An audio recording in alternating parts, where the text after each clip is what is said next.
Who came first, the Palestinians or the Israelis? It's one of the most debated questions in modern history, and maybe the wrong one. Because the real story isn't just about who came first, it's about who stayed, who moved, and how both stories evolved over thousands of years. You've probably heard one powerful narrative all your life. A small ancient people, scattered by tragedy, nearly annihilated, who rose again against all odds to reclaim their ancestral home. It's told as the ultimate comeback story, a miracle of survival and rebirth. For decades, that narrative has shaped how the world sees this land. But every powerful narrative is built on layers of history it leaves behind.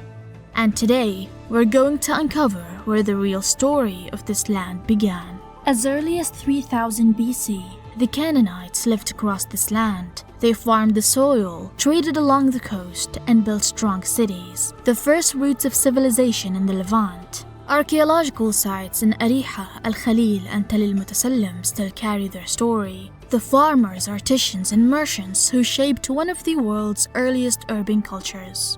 Around 1800 BC, another Canaanite tribe appeared, the Jebusites. They ruled over what we now know as Jerusalem. Their stronghold would later become a sacred city for three faiths.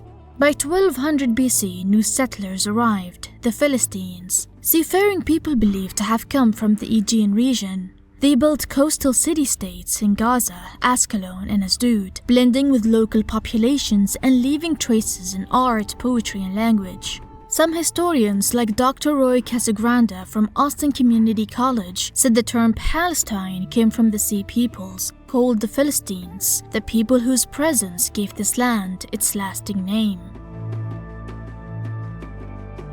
Centuries passed and empires came and went. The Babylonians, the Persians, the Greeks, and the Romans each left their mark, but the people of this land never left. After the birth of Jesus in Bethlehem, many became Christians. When Islam arrived in the 7th century, many embraced the new faith, while others remained Jewish or Christian. Even as history was rewritten again and again, Palestine by the late 19th and early 20th century was still a full thriving society. A place where Muslims, Christians, and Jews lived side by side, sharing markets, traditions, and culture. Cities like Jaffa, for example, were home to more than 60,000 Palestinians. There were cinemas, theaters, cafes, and a port far older than the modern port of Tel Aviv.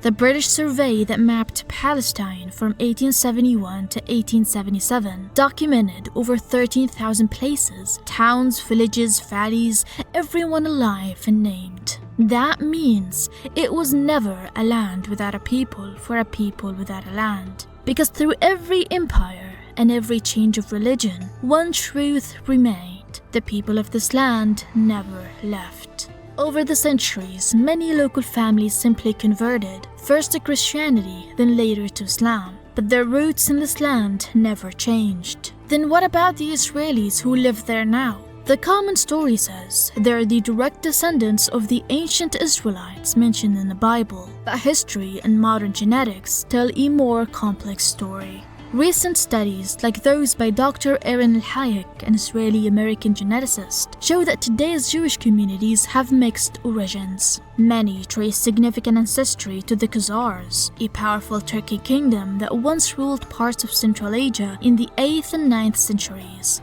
According to historical records, King Joseph of the Khazars made a life-changing decision. He converted to Judaism, and so did much of his people. This event is recorded in the Khazar Correspondence, a series of letters written in Hebrew between 1954 and 1961 AD, exchanged between King Joseph and Hasadi ibn Shabrut, a Jewish physician and diplomat serving in the court of Caliph Abdurrahman III in Cordoba. When Hasadi heard rumors of a Jewish kingdom, he wrote to confirm it. King Joseph replied, explaining that the Khazars were not descendants of Shem, son of Noah, but had embraced Judaism by choice. After the Khazar Empire collapsed, many of the people moved west into Europe, and over time, their descendants became part of the Ashkenazi Jewish communities. Many centuries later, some of these European Jews migrated to Palestine, joining the movement that would eventually establish the State of Israel. Writer Arthur Koestler later explored this in his 1976 book, The 13th Tribe, suggesting that many European Jews descend from these Khazars, rather than directly from the ancient Israel.